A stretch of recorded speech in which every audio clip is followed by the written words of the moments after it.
Thank you very much. I'd like to thank Margaret and Larry and the Society for Asian Arts for inviting me to be here this morning, and to you, all you lovely people, for coming out on a Labour Day weekend to hear about the Zoroastrian tradition. I think the programme looks fabulous that you have in the weeks to come, and I'm envious that I can't be here to hear all the other speakers as well.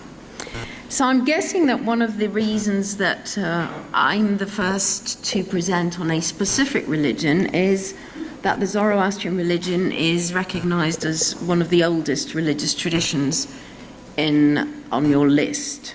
In fact, it's thought to be one of the oldest religions in the world. And as Margaret said, it is a continuing tradition. It's a living religion with a small but vocal number of adherents across the world today. And some of you in the audience will testify to that. The religion that's referred to in European classical works from Herodotus onwards as the Persian religion has fascinated Western audiences from about the 5th century BCE to the present time. The eponymous founder of what we now call Zoroastrianism was known as Zoroaster to the Greeks. The classical view of Zoroaster and some of the presumed qualities that are attached to him, you can see in this early 16th century painting by Raphael that's now in the Vatican. And it's this famous School of Athens painting in which Zoroaster is depicted as holding the celestial globe here, and it's thought that this is Ptolemy holding the terrestrial globe. Zoroaster becomes a model for other European creative souls. At the end of the 18th century, he's the model for the protagonist in Mozart's Magic Flute, Sarastro. A century later, Zoroaster was reimagined again, this time under his correct Iranian name, for the first time in Western literature, in Friedrich Nietzsche's Also sprach Zarathustra, Zarathustra, thus spoke Zarathustra. Information about the Persian religion and its adherents was initially brought to the West by European merchants and missionaries and diplomats who travelled to Iran and India in the 17th and then the 18th century. And it was some of the discoveries that they brought back with them that spurred on the textual translations and archaeological excavations that then followed. But despite centuries of outside interest, the religion remains relatively unknown, except for in its two homelands, Iran and India. And that's kind of disappointing to me, even when there are living members of the religion in our neighbourhood, that the connection isn't made. And it's particularly galling, I'm a historian of religion, to realise that, since many of the concepts that are familiar from the Abrahamic faiths of the Jewish, the Christian and Muslim faiths can be found in an earlier comprehensive schema expressed in Zoroastrian texts and Zoroastrian practices. So what I want to do in the next few minutes is to focus on the origins and the evolution of the religion, and to introduce some of those important concepts that are represented in ancient art, architecture, and epigraphy, some of which is still located in its original context, and some of which, of course, is now in museums across the world. The general consensus is that the earliest texts attributed to Zarathustra originated somewhere in what are now the Central Asian steppes, where the 5 Central Asian republics are found, probably somewhere in the middle of Kazakhstan. Although I have to say, having travelled through these areas, Uzbekistan, Turkmenistan and Tajikistan all claim to be the birthplace of Zarathustra. So he's you know, he's quite a rock star there. The date of origin is probably sometime in the mid-2nd millennium BCE in the later Bronze Age. And we know that the earliest oral texts were composed in a language that we now know as Avestan, and that the cultural and linguistic background of the people who spoke Avestan was Indo-Iranian. When the Indo-Aryans and the Iranians drifted apart sometime towards the end of the 3rd millennium BCE, early 2nd millennium BCE, the majority of Indo-Aryans go through this area into India, and the majority of Iranians make their way this way, we think, into the Iranian plateau, arriving in this region around the 1st millennium BCE. Given the common Indo-Iranian origins, it's not surprising that we find some similarities between what we now call the Zoroastrian tradition and the Hindu tradition. As Zarathustra's people migrated, so the teachings attributed to him spread through Central Asia to the Iranian plateau. We're not sure how or when this happened, and perhaps it didn't all happen in one go. The link between the Avesta, the earliest teachings, and the ancient Persians, who we initially know of as being located in this area, and then they moved down to the southwest, is still unclear. There are trace elements of some of the concepts and the ritual formulae of the Avesta that are alluded to in Old Persian inscriptions, and also in outside accounts of praxis from Herodotus onwards.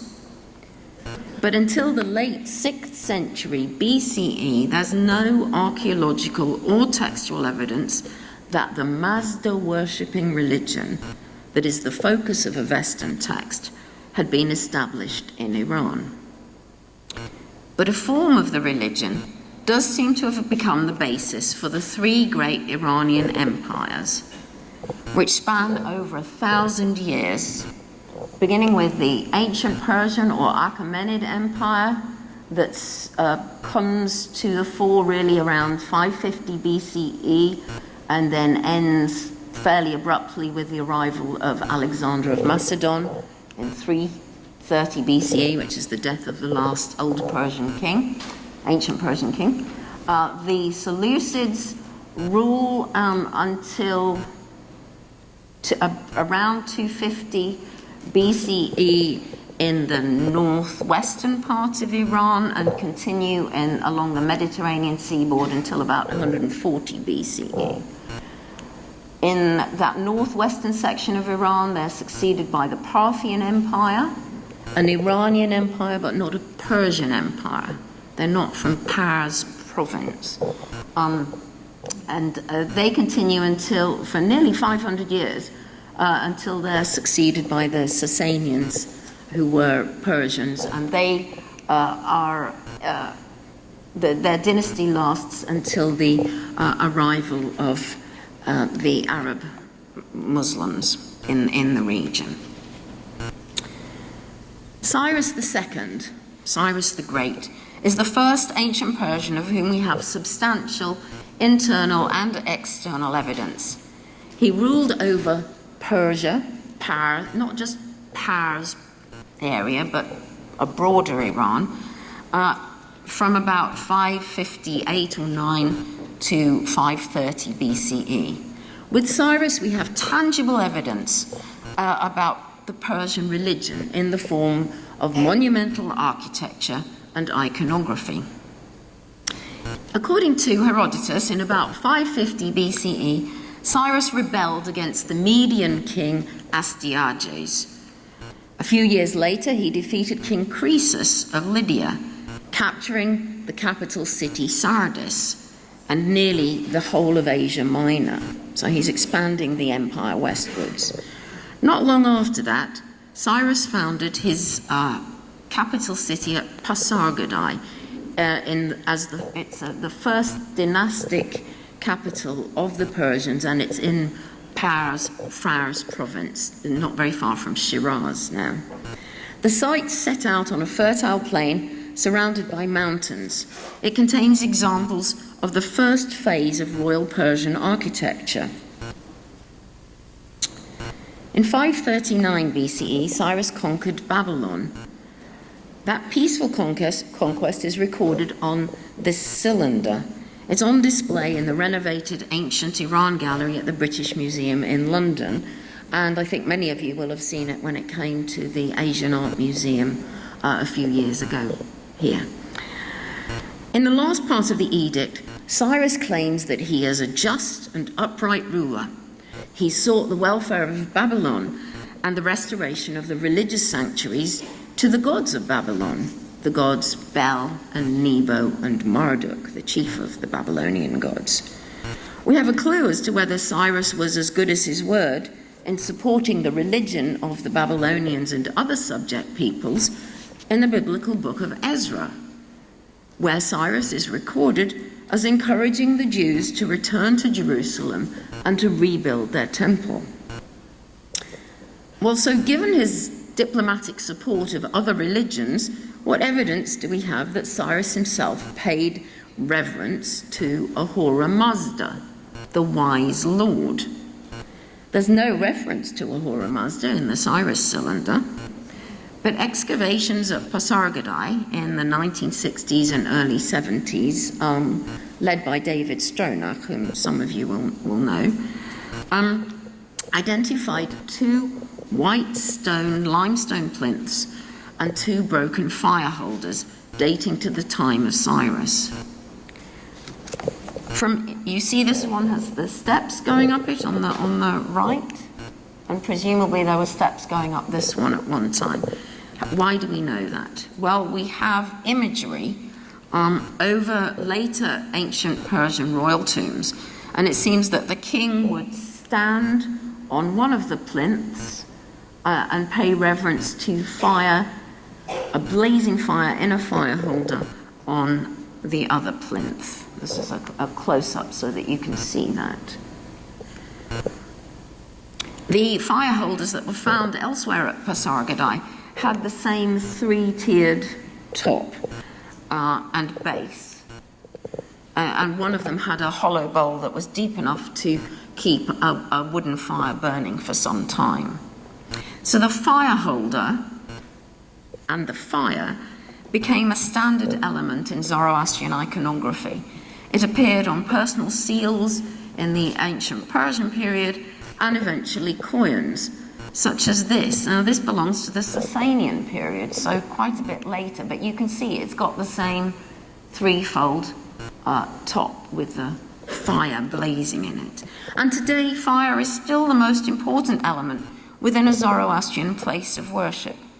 It's present at all ceremonies as a visual index of the ancient Iranian concept of asha, meaning order, or that which is right, or that which is true.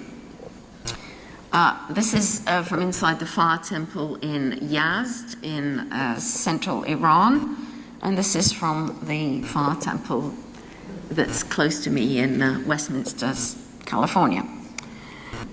Parsis today, mostly Parsis, but some Iranian Zoroastrians, still say their prayers facing the sun, which is the greatest celestial fire.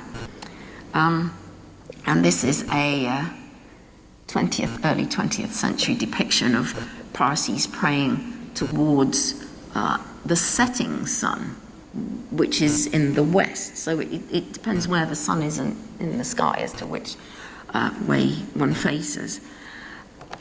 The fire represents the orderly and good work of Ahura Mazda, the wise lord, in both the material and spiritual realms.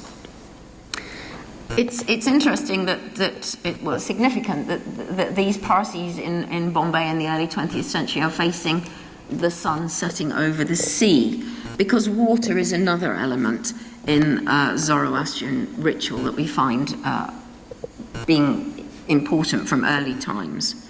Cyrus's palace complex at Pasargadae was landscaped with groves of trees, shrubs, and grasses, and irrigated with water channels. That provides a kind of visual articulation of the ancient Persian worldview that humans and the natural world should be in harmony. The cultivation of a garden was thought to echo the original generation of the cosmos by Ahura Mazda in a state of perfection. The garden layout of Pasargadae formed the earliest known example of the classical Persian fourfold garden, with water, the source of the life of that garden, as its central feature.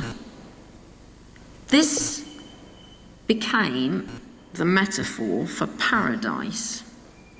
Paradise is a word that derives from an old Iranian word. In the Young Avestan term is paradisa. The Old Persian term is paradida, and it means an enclosure or a walled area. The Greeks from Xenophon onwards knew of a Persian paradisos as a place full of fruit trees, flowing water, domestic animals, sometimes also wild animals to hunt, and as Xenophon says, everything good and beautiful that could be grown from the earth. So it's easy to understand then why that Greek term, paradisos, used of a Persian garden, was used by the Jews in Alexandria when they were translating the Hebrew Bible into Greek. And they used the word paradisos for the Hebrew version of the Garden of Eden, Gan Eden. This garden design as a microcosm of that paradise, a kind of heavenly paradise, was subsequently represented throughout Iranian history in different art forms, as you know, poetry, carpets, and miniature paintings. The idea of an earthly mirror of paradise explains the close similarity in plan of the gardens in Islamic Spain with those in Safavid-ruled Iran in the 17th century, and of course in Mughal India. One of the most famous ancient Persian monuments, situated to the south of Pasargadae, is the tomb of Cyrus. The tomb rests on a stone plinth with 6 steps. The 3 lower tiers are deeper than the 3 upper tiers, and then you have the kind of house-shaped tomb on the top. So that the monument seems to have 3 parts, perhaps echoing the Zoroastrian focus on the trifold ethic that is expressed in one of the oldest Avestan liturgies. And that trifold ethic is good thoughts, good words, and good deeds. Some scholars think that Cyrus's burial in a ziggurat-shaped base with a house-shaped tomb on the top challenges the idea that he followed ancient Iranian ritual. We know from the Avesta that it was an early Iranian custom to expose the dead to be eaten by carrion birds and animals, and that was so as not to pollute the good creations of the fire, earth, and water. Herodotus describes this system of exposure as a Persian custom practiced by the magi, the religious experts, and by some of the laity. This is a place of exposure known as a dakhma from the Avestan term. It's euphemistically referred to in the early English exploratory accounts as a tower of silence, and that's sometimes the phrase still used. This is at Yazd, and it was renovated with Parsi help in the 1860s and used for the next century. The earliest dakhma that we know of is not, however, in modern Iran, but at a place called Chilpik Kala in Karakalpakstan, which is an autonomous region of Uzbekistan, in what was the former ancient Persian province of Khwarezmia. Chilpik is a rocky mound on which sometime between the 2nd and the 4th century of the Common Era, a surrounding wall was built with mud brought from the nearby Oxus River.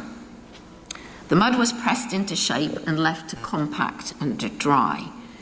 We know that repair work to the dakhma shows that it was still in use between the 7th and 8th century and the 9th and 10th century. The longtime director of the French Uzbek archaeological mission, Franz Grenet, has identified features at Chilpik that are found in later dakhmas in both India and Iran. After 1963, the Zoroastrian Council, or Anjuman, in Tehran, decided not to replace or renovate existing dakhmas. And so the system of exposure and many of the rituals that are relating to death were abandoned in Iran around that time. And when I was last in Yazd in 2015, you can see how the city is encroaching towards the two hills where the old dakhmas are. To replace the dakhma system, the Zoroastrians in Iran opted to bury their dead. This is an aramgah, a place of peace or rest, just below the dakhmas in Yazd. The bodies are buried in such a way so as not to contaminate the earth. But the practice of exposure does continue in some Parsi communities in northwestern India. We know that Achaemenid kings from Cyrus onwards were entombed in stone. And this seems probable then that there were two systems of disposal of the dead. The system of exposure as suggested in the Avesta, and also perhaps an Eastern, a Persian custom of entombing certain nobility. And perhaps it was thought that if you placed the body in the stone, it would not pollute the earth or the water. The tomb of Darius I, which is identified because he tells us who he is, has an inscription up here which begins, "A great God is Ahura Mazda, who created this earth, who created that sky, who created humanity, who created happiness for humanity, and who made Darius king." This notion of happiness for humanity, the old Persian word is shiati, is a key concept.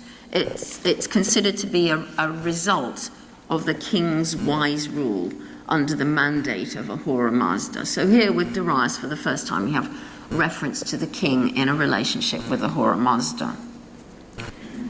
Cyrus's son Cambyses had conquered Egypt in 525 BCE, and Darius I, Cambyses' successor, expands the empire to Libya in the west and to India in the east. It's considered to be the first empire that respected and supported the religious and cultural diversity of all of its different people. One of Darius's earliest official acts was to carve an endorsement of his rule onto a rock at Bizatun in Kermanshah province. So that's northwestern Iran. It's a trilingual inscription in Old Persian, Akkadian, and Elamite, and he describes how Ahura Mazda chose him to dethrone a usurper, to quell subsequent revolts, and to establish himself as king. And this is the Rosetta Stone of the ancient Near East. Once the Old Persian was deciphered, it's all cuneiform. So once the Old Persian cuneiform was deciphered, that gave us a way into understanding the Akkadian, which provided a way into understanding the Elamite. Darius emphasized in this inscription that he received the support of Ahura Mazda because he was not hostile, he was not a lie follower, nor was he a wrongdoer, but he adhered to righteousness. The word for the lie that he uses is drauga. It echoes the Avestan concept, druj, the lie, chaos, deceit, which is detrimental to the natural order and good that is in the world. In fact, the name Darius, Darayavahu in Old Persian, means holding the good. So Darius appears to have been familiar with an Avestan worldview, even if he didn't know the text of what we now know as the Avesta. Above Darius, the winged image appears for the first time in a Persian context. This motif has a precedent in Assyrian iconography of the 9th century, and it also includes an Egyptian element. It could perhaps represent Ahura Mazda. I saw somewhere that it was identified as Zoroaster. It's not Zoroaster. It appears throughout, the image appears throughout the palace complex in a slightly different form that was begun by Darius at Persepolis. And there the figure holds the ring of power. It's interpreted in various ways. In cases where the king and the image wear the same crown, it's thought perhaps that the symbol should be interpreted as the divine fortune or glory that rests with the king who follows the mandate of Ahura Mazda. The Avestan word for that divine fortune or glory is khwarna. The modern Persian word is far. Interestingly, this apparently central motif of ancient Persian iconography doesn't recur in the art of the subsequent Iranian empires, and the symbol is not revived until the modern period, such as here above the fire temple in Yazd, which was rebuilt in the 1930s. This is a close-up of that image. For many Zoroastrians, this image has become the symbol of their faith. But you'll notice sometimes that non-Zoroastrian Iranians wear the symbol too, as they identify it as embodying the past glory of Iran. Darius's palaces at Susa, which were in Elam, and Persepolis in Fars province, were built using craftsmen and material from throughout the empire. Darius's inscriptions indicate that the king's efforts to make his constructions excellent, the word that he uses is fresher, fresh, new, were a conscious reflection of the positive and creative activity of Ahura Mazda, who made the world fresh, new, and will make that world fresh and new again. At Persepolis, Darius created a terrace with a vast audience hall that we now call the Apadana. And on top of these 70-foot columns were double animal heads, mostly bulls like this. And some of the other palaces had the double kind of griffin head on the top. The Apadana could hold hundreds, possibly thousands of people at any one time. The motifs, the kind of overwhelming size and splendor of Persepolis was something that attracted European visitors, and they began to, people like Cornelis de Bruyn and the German cartographer Carsten Niebuhr produced fairly intricate illustrations of Persepolis, and those illustrations formed part of kind of travel narratives that not only Europeans but the Parsis in India could see. And they used aspects of those illustrations as they constructed their own fire temples in Bombay and Gujarat in the late 19th century. So you have this Anjuman Atash Behram, that one of the kind of cathedrals using, you can see the double bull column as it's on the facade, and also a replica of the winged image. And as the Parsis moved monies and support to Iran in the mid-19th century, so some of those motifs also entered into Iranian, and then kind of an Iranian nationalist repertoire among the Zoroastrians, who, again, I don't know whether you can see this very clearly, but there are the bulls, although they've got 4 bulls instead of the 2, and then there's the king and the fire and a winged image over the top of this central fire temple in Tehran that was completed in 1917. Other images from Persepolis became popular, such as this Assyrian apotropaic gateway figure that you find outside a fire temple in Mumbai and outside the fire temple in Isfahan. And of course those images derive from the Gate of All Nations that was built by Xerxes as the entrance to the terrace at Persepolis. All visitors had to pass through this gate on their way to the throne hall to pay homage to the king. And they would have seen inscribed in the inside bit of this gate the words of Xerxes: "I built this gate of all nations. Much else that is good was," again, that notion of building something that is good, that is excellent, was built in this Persepolis. Whatever has been built and seems good, all that we built by the favor of Ahura Mazda.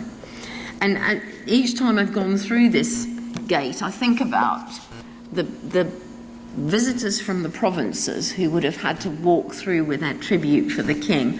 And I also think, well, did Nehemiah, the cupbearer of Artaxerxes I, also walk through this gate in procession with the king as he arrived, having done the annual rounds of all the other palaces in the region? It's thought by some that a special tribute to the Persian king took place at Persepolis around the celebration of the New Year. Nowruz, it's called. A New Year's festival, Nowruz, the new day, is still celebrated at the vernal equinox, that's around March the 21st, by Iranians today, as well as throughout Central Asia and Azerbaijan. And you see these characters bringing flowers. Are they bringing flowers for some kind of New Year celebration, or before New Year celebration? This is a typical Iranian New Year table. It's set up in the home of a Zoroastrian friend of mine in Southern California, with many symbolic seasonal items.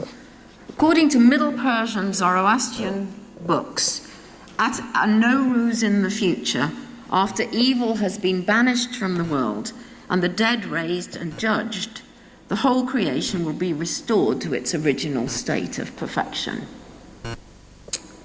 So Nowruz looks back to an original state of perfection. It celebrates the fruits and the harvest of the present, and it looks forward to a future dismissal of evil from the world. The Achaemenids remained in power for another century after Artaxerxes I, but despite their military prowess, they couldn't stop Alexander of Macedon and his armies, who defeated Darius III in 331, and Darius eventually died, not at the hands of the Greek, but at the hands of a relative in 330 BCE.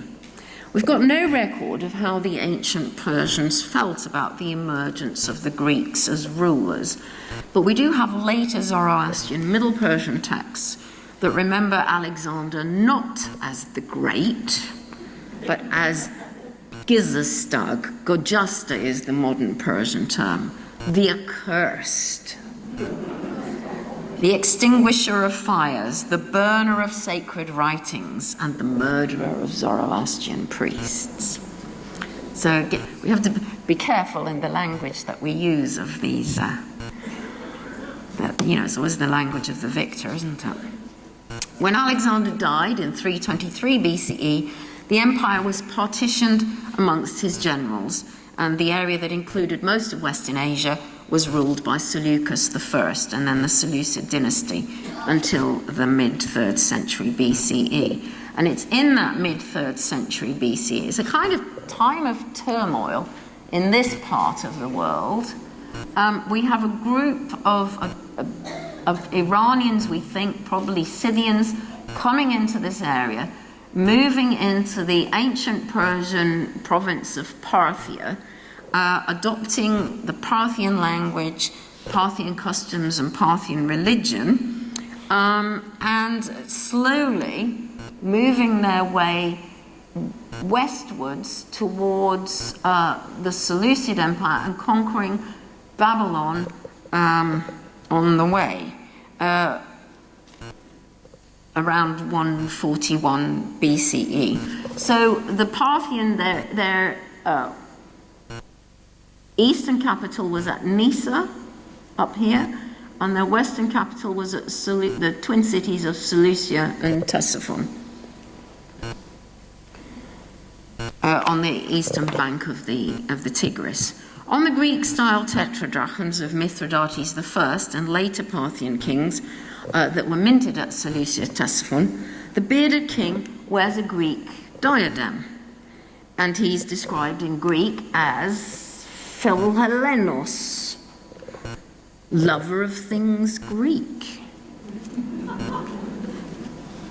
Well, how much did he love things Greek? That's a good question. The Iranians in this western part of the empire, we know, adopted Greek as their language of diplomacy and the language on their currency, and they made concessions to Greek art. You can see a kind of Heracles here with his club. But Hellenism doesn't seem to have imposed a new form of culture or exactly a new form of religion as it did elsewhere in Asia Minor and Egypt. The Parthian Empire, I have to say, is the least known of all three Iranian empires, but in the last few decades, much data has been collected which establishes that they were, in fact, Zoroastrian, or in the stream of evolving Zoroastrianism. One source of information was a number of ostraca, or potsherds, that came from this site of ancient Nisa in Turkmenistan, which is being rather strangely renovated. These potsherds, this is examples of them, so they're literally just little bits of broken pot, but they include transactions. It was found in a wine cellar, and they're all about buying and selling the stuff you need to make wine.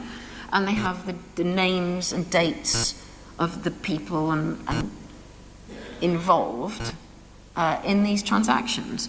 And we know from the personal names that the majority of the people who were signing these potsherds, engaged in these transactions, were Zoroastrian. They have names like Or-Mazdik, Ahura Mazda, Din Mazdak, of the Mazdian religion. So it's pretty kind of explicit. And we also know from the dates that they're using the Zoroastrian month and day names from the Avestan calendar rather than using the Seleucid calendar. References on these potsherds also refer to a fire master, an aturshpat, and a magush, a magus, which tell us that there's some evidence of Zoroastrian ritual practice. And it's from the Parthian period that we have contemporary Greek and Roman historiographers such as Strabo and Pausanias, who provide the oldest written descriptions of magi, the priests, tending fires. And we have an example of that. This is just round the corner from Darius's huge inscription, or high-up inscription at Bizertun. And this is a Parthian could be a priest, but it's probably a king, because he's got the diadem and the ribbons and the flowing hair, and he hasn't got existing commercial and diplomatic links paved the way for refugee members of the Persian court to be welcomed by the Tang court in northern China. Of course, that's after the date of the funerary monuments that I showed you in the first part. Other Zoroastrians, we think who were mostly merchants, chose to emigrate to ports along the northwestern seaboard of India, where Iranians had been trading for centuries. According to a Persian narrative written down in the late 16th century, these Parsis, the Zoroastrians from Persia, were initially received by Hindu Raja at Sanjan on the coast of Gujarat. So they settled there, and then they moved to other towns and ports along that northwestern coastline. Much of what we know of Zoroastrians in both Iran and in India of this period comes from a series of correspondences in Persian between Parsis in Gujarat and Zoroastrian priests in Yazd and Kerman. You remember those central cities or towns in Iran. These texts were known as the Persian Revayats, or transmitted customs, and they're mostly about customs. The Parsis are asking the Iranians, they're co-religionists in Iran, what about how do we recite our prayers? How do we tie the kushti, the sacred thread? How do we consecrate and maintain our sacred fires? How do our priests perform ceremonies, and what are the purity laws, particularly those relating to interactions with non-Zoroastrians and interaction with dead matter, or nasu, that which is most highly polluting.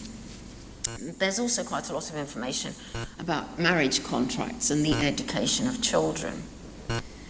So the sudre and the kushti, which are part of the discussion between the two groups, have been worn by Zoroastrians for centuries in both Iran and India. And I talked about the Indo-Iranian links. Perhaps it could be that there's a common heritage between the kushti, which is worn around the waist by Zoroastrians, and the sacred thread that is worn across the shoulder by the upper castes of the Hindu tradition. The sacred thread and shirt are mentioned in the Avesta as garments to be worn by both men and women of 15 years old and over. That was the age of majority. The form of initiation is the same now for both boys and girls and dates back to at least the Sasanian period. Nowadays, the ceremony usually occurs before puberty because it's a public event, and the children are usually between about 7 and 12 years old. Family and friends are invited to witness. Now, this is a Naujot that I attended the very first time I went to India in the late 1980s. The ritual of initiation is called Naujot by the Parsis, it meaning a new initiate. And it's called Sedre Pushi in Persian, meaning the putting on of the sedre, or the sudre. The sudre is an undershirt made of white cotton, which I have an example for you, I'll leave it out. If you can see, it's got a pocket at the front, which reminds the wearer to store up good deeds during his or her lifetime.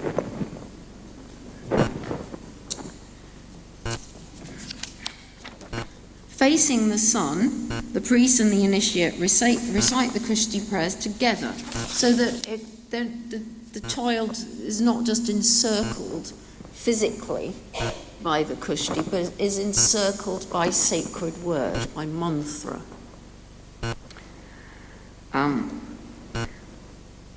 The kushti is a hollow tube that's woven from 72 strands of lamb's wool, or it could be goat or camel hair, and is blessed by prayers. And these are some Parsis that I met in Gujarat last year. One is spinning and the other's weaving.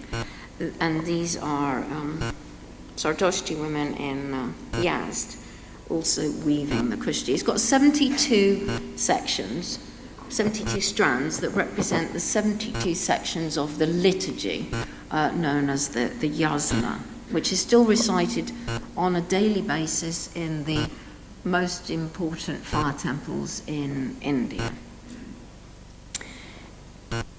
It's a hollow tube and the two parts of the tube, the inside and the outside, represent the thought world, the spiritual world, as it were, and the physical world, or the material world. So I have examples of kushti here for you. This was one I bought in Iran after having watched the women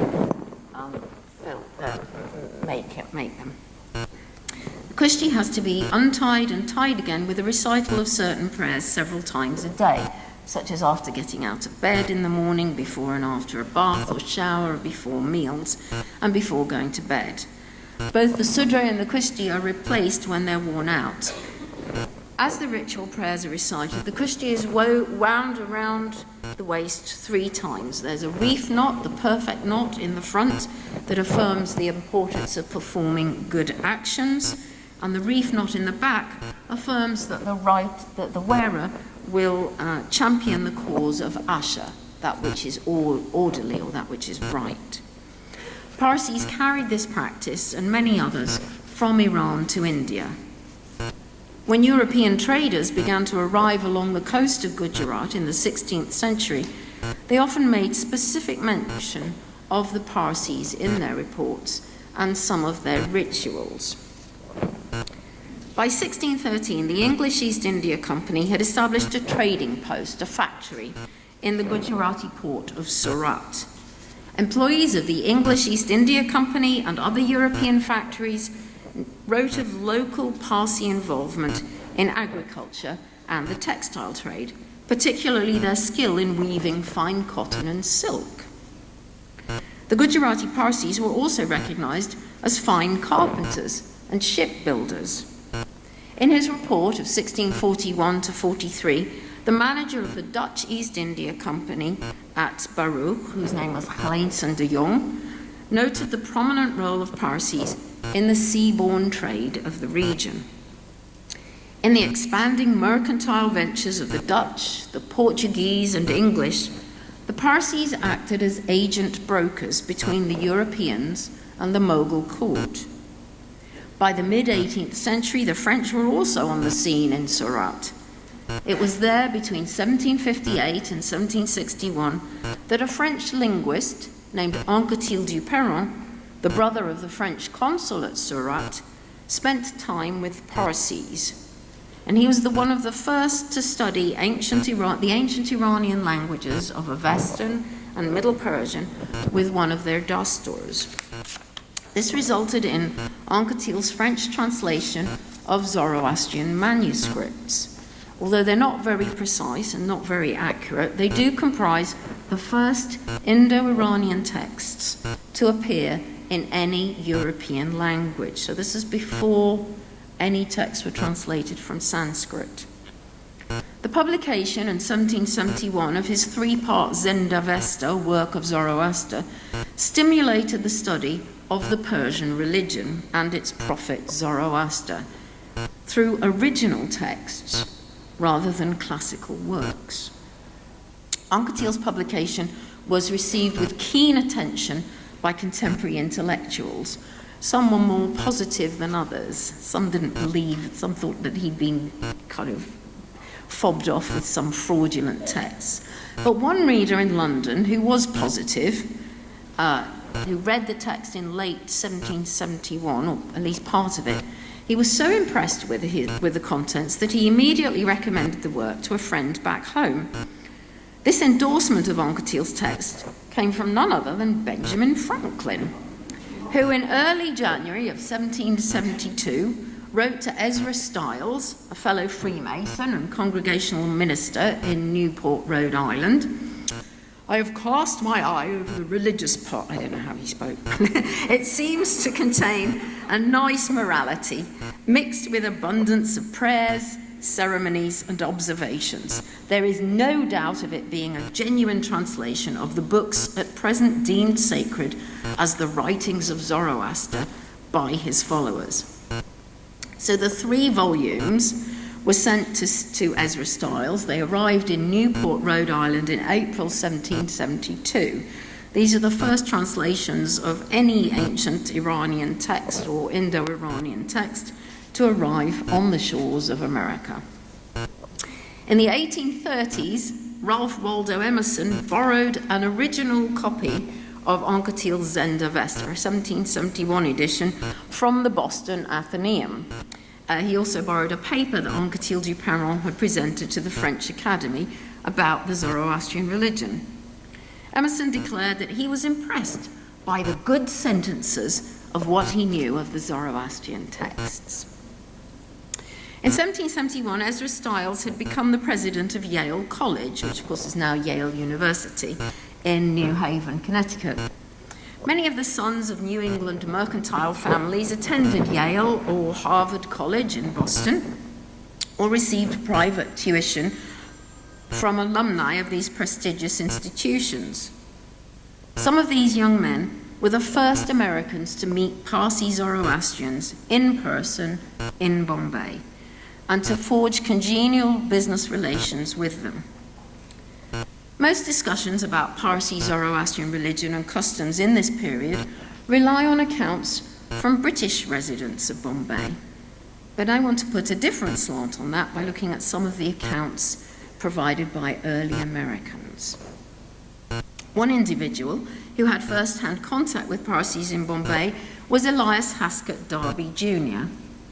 He left Harvard apparently without graduating in 1786 and traveled on one of his father's ships from Salem, Massachusetts, out to the Isle of France, that's modern Mauritius, where he set up office as an agent.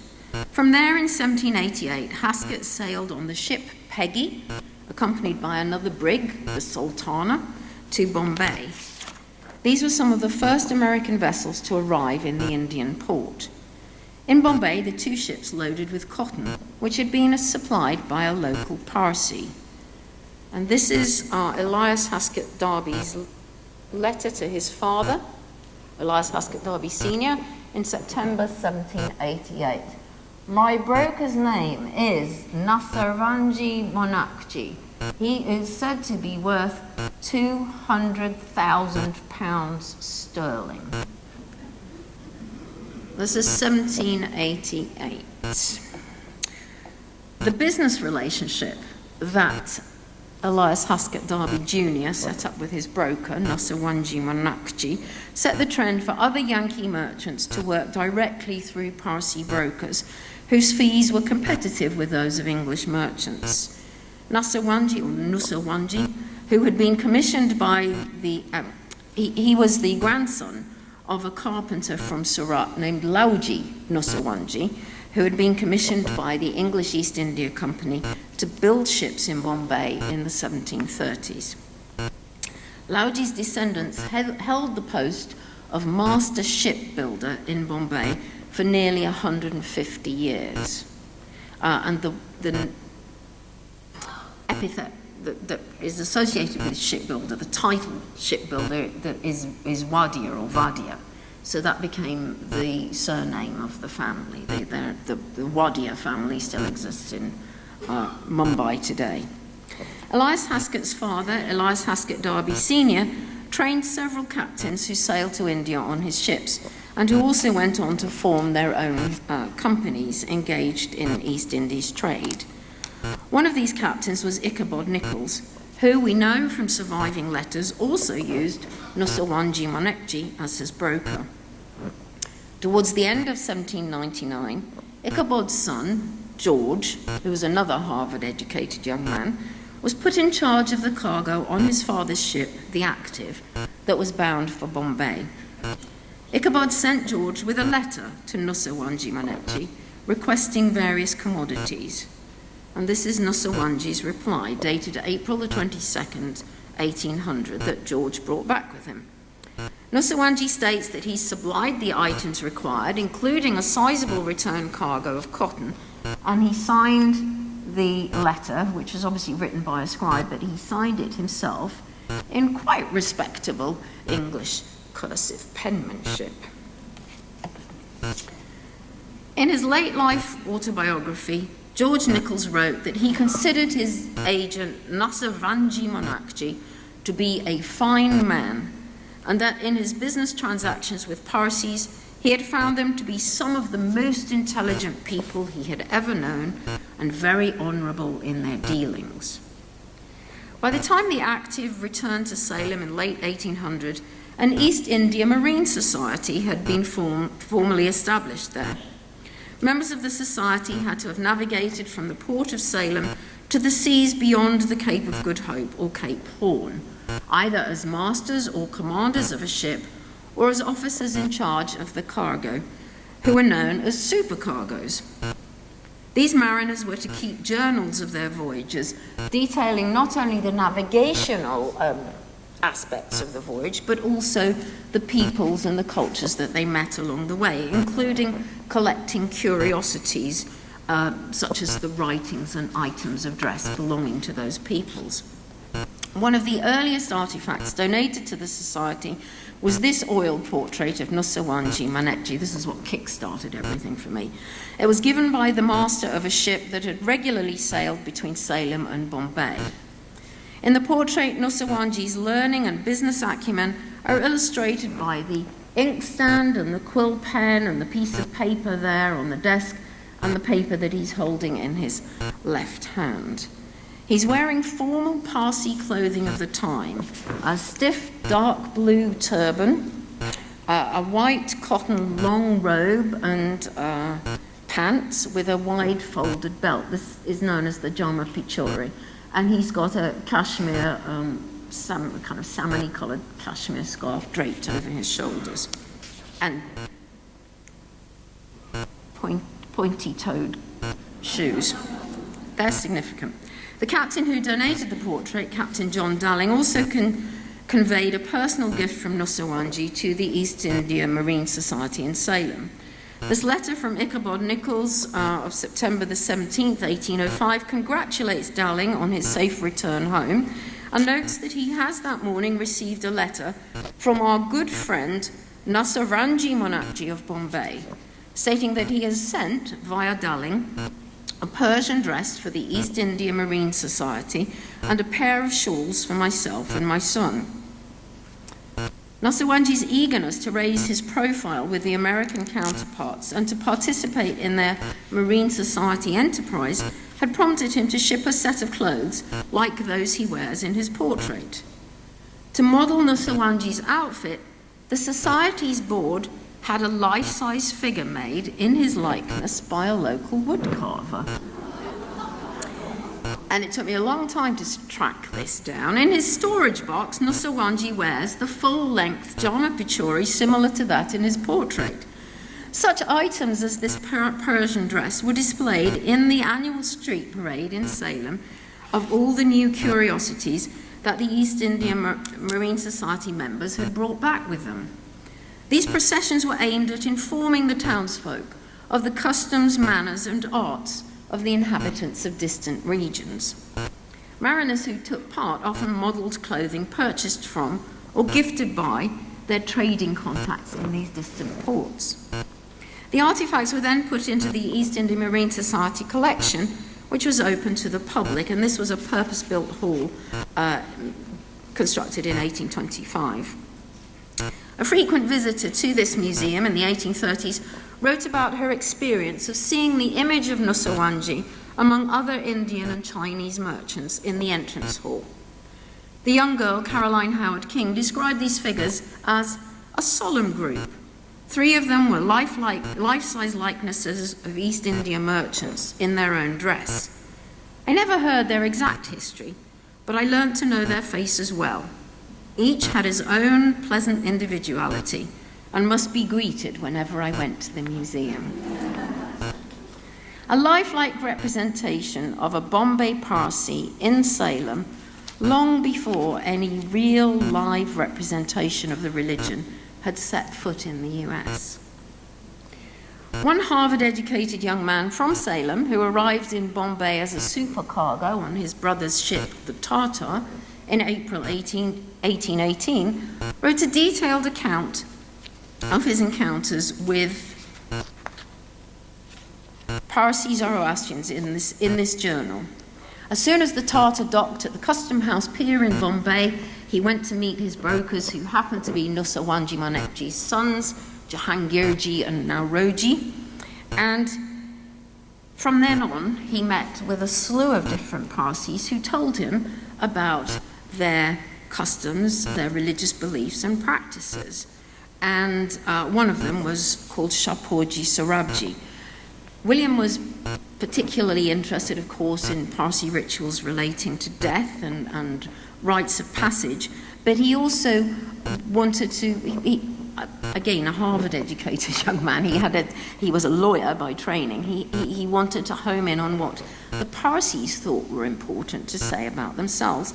And this passage is a translation of 16 Sanskrit brief descriptions of some of the Parsi Zoroastrian religion and custom. It focuses on their role as philanthropists. It defines areas of Parsi separateness in matters of religious practice and domestic ritual, particularly in relation to women.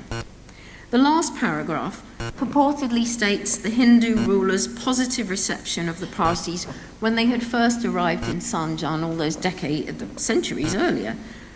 But it must also reflect Parsis' contemporary sense of their preeminent position in the Bombay hierarchy of the early 19th century. At this time, more Zoroastrians were arriving in India from Iran, partly due to the continued imposition of jizya, the poll tax, on non-Muslim dhimmi populations, and there had been other forms of oppression under successive regimes. So these latecomers to India were known as Iranis, which is still a common last name for their descendants. The Parsis, realizing the plight of their co-religionists in Iran, sent material help to them and enabled Iranian men from priestly families to travel to India to train as priests. This revitalized religious rituals in Iran itself. And there was also support for the construction of schools for Zoroastrian boys and girls in Yazd and Kerman and Tehran. The schools offered both religious instruction and secular knowledge. Some of these schools still operate today, although in 2012 the population of Zoroastrians in Iran was estimated at only 15,000 people. Although Zoroastrian communities still survive in traditional neighborhoods around Yazd and Kerman, the numbers in these areas, particularly in the villages, are decreasing as young Zoroastrians move to the city and to Yazd itself or to Tehran, where the majority now live, or are emigrating to another country. And these are the figures for Zoroastrian populations over 1,000 and over, as compiled by Roshan Rivetna, who the Fezan is the Federation of Zoroastrian Associations of North America. Not a lot, but still a very vibrant community. I asked you to look at Nosawanji's curl-top shoes. These are his shoes. This is my photo, which arrived on the shores of America at least 45 years before any Zoroastrian. They brought awareness not only of the fact that the Persian religion still existed, but that its adherents were still alive and kicking, if you'll forgive me. A unique function of a museum and its collection is that it can give form to the culturally other in a tangible way, while also providing insights into the recipient country's own cultural history. In a similar manner, this silver bowl, which is in the Asian Art Museum collection on the other shore of the United States to the Peabody Essex Museum, it reminds us not only of a distant place in ancient history, with its replica of Darius I standing on his enemy with his roped enemies from the Byzantine inscription, yes, and the winged figure overhead. But it also reminds us of a religion that remains an effective presence in our world today, in North America. A silver vase, or occasionally a bowl such as this, is used by the Parsis at the time of year when the dead are remembered collectively. It's a 10-day period before Nowruz, known as Muqtad. Each container is designated for a deceased family member, and it's filled with water and beautifully blooming and scented flowers, placed in a room set aside for the purpose where a small fire is kept throughout the 10 days. The water and the plant life represent the wholeness and perfection, respectively, that are looked for at the time of the final expulsion of evil and the rule of good, as it were, at the end of historical time.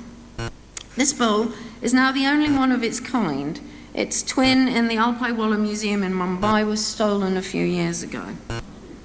Such artifacts, like Nusawanji's shoes, deserve to be treasured and their historical background and cultural relevance made known. And I'd like to thank you for allowing me to tell some of their background story today.